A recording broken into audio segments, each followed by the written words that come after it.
During the homecoming week, each sorority pledge class competed in a dance competition.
Only two teams in the country would have the opportunity to play 13 ball games in 1986, the Tide and the Buckeyes of Ohio State. In the NCAA-sanctioned 12th game of the season, the Tide and the Buckeyes met at Giant Stadium in East Rutherford, New Jersey for the Chase Kickoff Classic in front of 72,000 fans.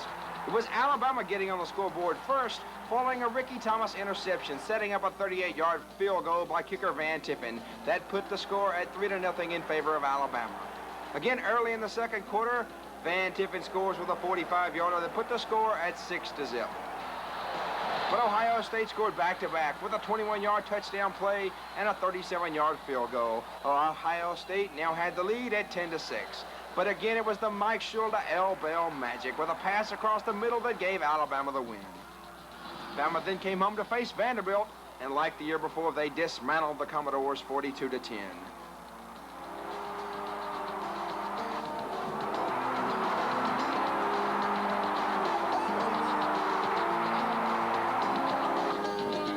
The next game was against Southern Mississippi, and Alabama would walk away victorious again with a score of 31-17.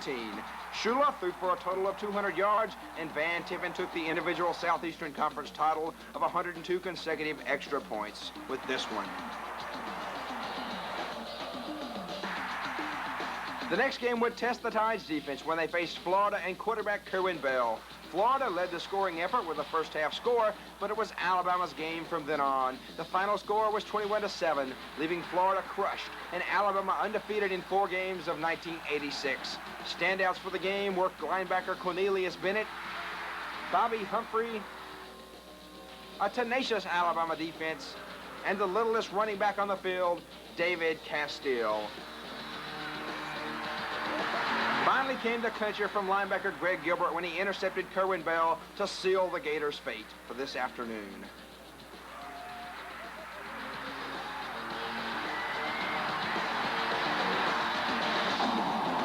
The Crimson Tide would break another record this season, but it would be the winning streak Notre Dame had previously held over the Tide.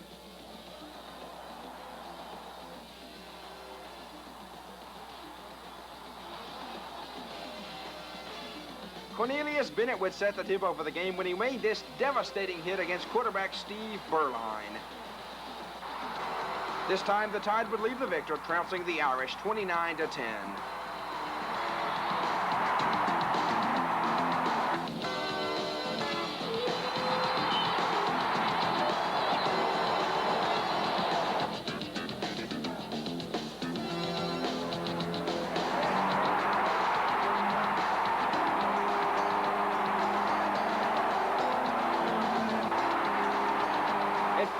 Memphis State proved to be no challenge for the Tide. Here split in Clay Whitehurst takes it around the end for a reverse.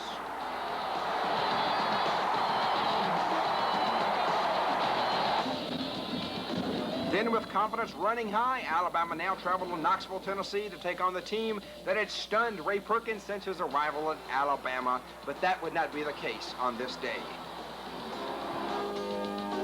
The Tide would score 3 times in the first quarter, helping to put Alabama ahead 42-14 at the end of the first half. By the time the dust had settled, Alabama had won 56-28. And sophomore Bobby Humphrey would score 4 touchdowns and endear himself to Alabama faithfuls as a rising star. Then came the big showdown. Unbeaten and ranked number 2 in the nation, Alabama faced unbeaten and number 5, Penn State.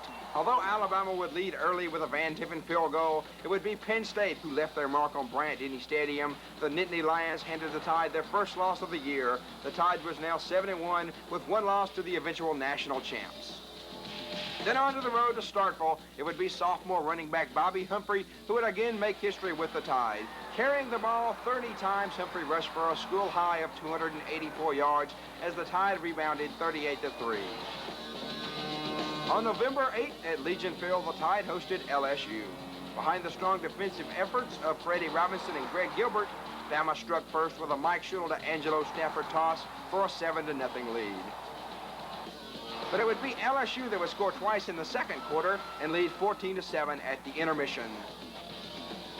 Van Tippen would come back with a 22-yarder to make the game 14-10, but as hard as the Tide would try, the football would not find the end zone again, and LSU, the surprise winner, would take the game 14-10. The 11th game of the season pitted Alabama against Temple. The Owls would be completely dominated by the Tide throughout the game. Bobby Humphrey would score 3 times for the Tide as Bennett, Rockwell, Wyatt, and Slaughter cost Temple quarterback Lee Saltz trouble all day long. In the final, it was Alabama 24, Temple 14. The Crimson Tide was 9-2 on the year and waiting for the Auburn Tigers. Green greeted the Tide for their final regular season game of 1986. As Ray Perkins looked on, his first class of seniors took their gridiron against the Auburn Tigers. Cornelius Bennett would make his mark early in the game by smashing Auburn's running back Brent Fullwood on the game's first play. Then it would be Shula, Humphrey, and Stafford who would combine forces to put Alabama on the board first and take the Tide into a